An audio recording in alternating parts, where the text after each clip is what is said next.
السلام عليكم، ازيكم؟ معاكم فاطمة ابراهيم. النهاردة هنعمل الرز المعمر المصري بطريقة حلوة جدا، وهنشوف ازاي نطلعه بأحلى طعم وأحلى وش. يلا نشوف الطريقة وإن شاء الله تعجبكم.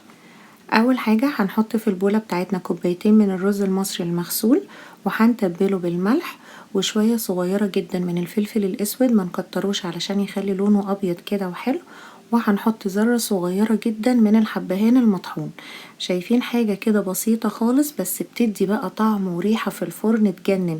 الحتة دي مهمة قوي للرز، فعلا هتفرق فيه قوي. هنبدأ بقى كده نقلب الرز بتاعنا كويس واحنا بنتبله في البولة بتاعتنا علشان يشرب كده من التوابل. وهنحط له دلوقتي كمان اللبن.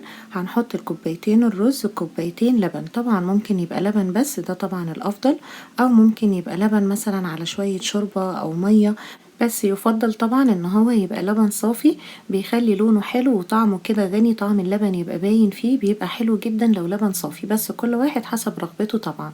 اللبن ده ساقع طالع عادي من التلاجة، نحطه كده زي ما هو على الرز، وهننقع فيه الرز مش اقل من ساعة او ساعتين كمان. النقطة دي برضو بتخلي الرز المعمر حلو قوي. دي بقى تكتي الخاصة. انا بحب انقع الرز كده في اللبن، صدقوني بيبقى شارب طعم اللبن جامد جدا، وبيبقى لونه كده ابيض وبيبقى مفلفل وبيبقى حلو قوي. بعد ما هننقعه كده ساعة، انا سبته ساعة ونص بالظبط، هنبدأ بقى ان احنا نصفي اللبن بتاعه ده علشان نغليه، علشان لما ندخله الفرن لازم اللبن يبقى سخن علشان يفلفل معانا ويبقى جميل.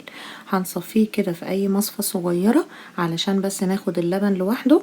مش لازم برضو ان احنا نصفيه جامد، بس ناخد كده شوية من اللبن ونحطهم على النار لغاية ما يغلوا.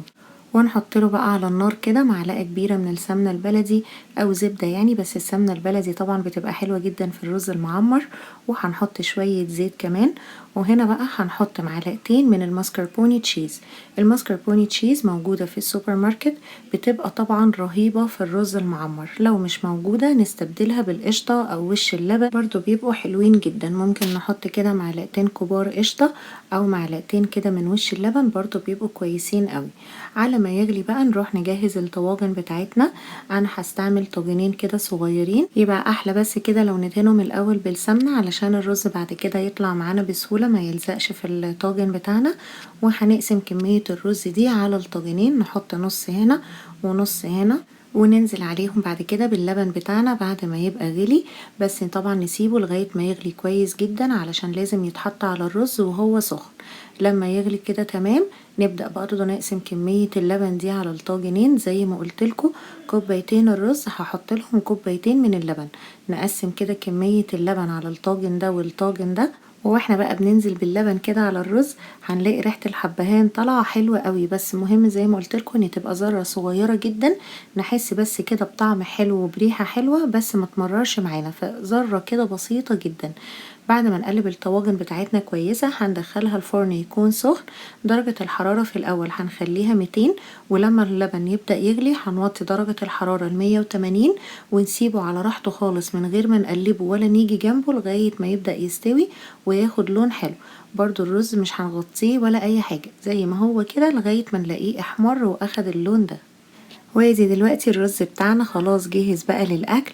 اوريهولكوا بقى من جوه بيبقى مفلفل ازاي، وريحته بقى وطعمه لازم انتوا اللي تجربوه وتقولولي رأيكم ايه. ده عندي في البيت ادمان، كل البيت عندي بيحبه جدا. ان شاء الله تجربوه بالطريقة اللي قلتلكوا عليها. ننقع بس الرز في اللبن وذرة الحبهان دي، وهتشوفوا احلى نتيجة للرز المعمر.